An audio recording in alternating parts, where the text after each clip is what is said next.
political presentation. Graham Jacobs is with us. Graham, you've been with us from the beginning of this epically interesting, not general election campaign. You saw particularly the first leaders' debate between Sunak and Starmer. Last night, I thought it was much more passionate, certainly on Sunak's part. When you're 20 points behind, if he almost threw the kitchen sink at him. But did he win, or did he put people off because he was too aggressive? Well, there was certainly no legacy of bonhomie from the first debate. It was all brutality from the word go.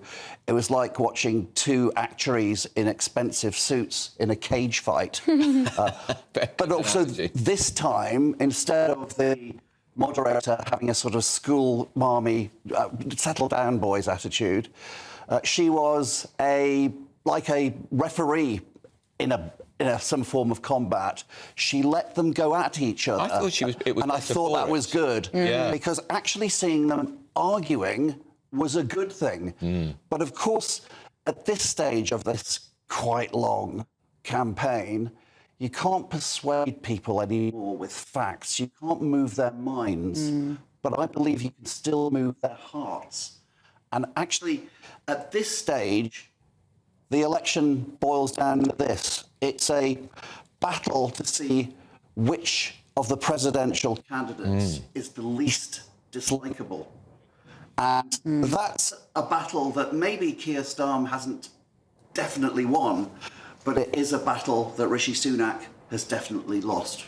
Because do you think he became over as dislikable last night because he kept interrupting? Well, he clearly had been psyched up by his team to go for it, to go for it, to go for it. Graham, I think we've just lost your mic a moment. We're just going to try and address that. So we'll carry on talking. We'll carry on talking about this. The thing that I was sort of considering, especially having been at those Trick Awards at the on Tuesday, was Nigel Farage is cutting through with the public. Of course. And why is that? Partly because he doesn't play being a politician. He has much less to lose, you might say. And I was going to say, I think we've got you back. What does Nigel do that the other two don't, in terms of presentation? He treats things like a cabaret as opposed to a political debate. He prepares effectively, he selects his material, then edits it, and I think he also rehearses.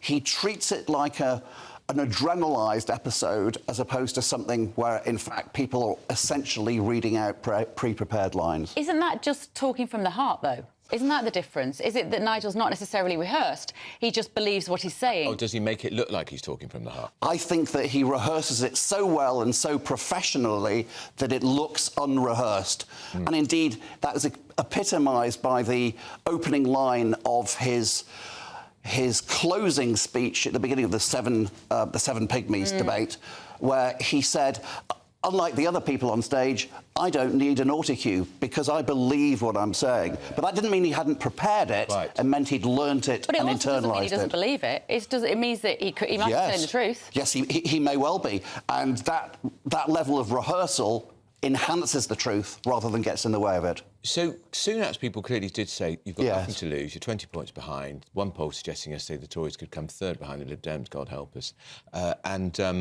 So throw everything at it. Was that the wrong strategy in your view? Throw nearly everything at it, but keep control would have been my advice. He was short, sharp, starting to use shorter sentences than he'd used before in the previous debate.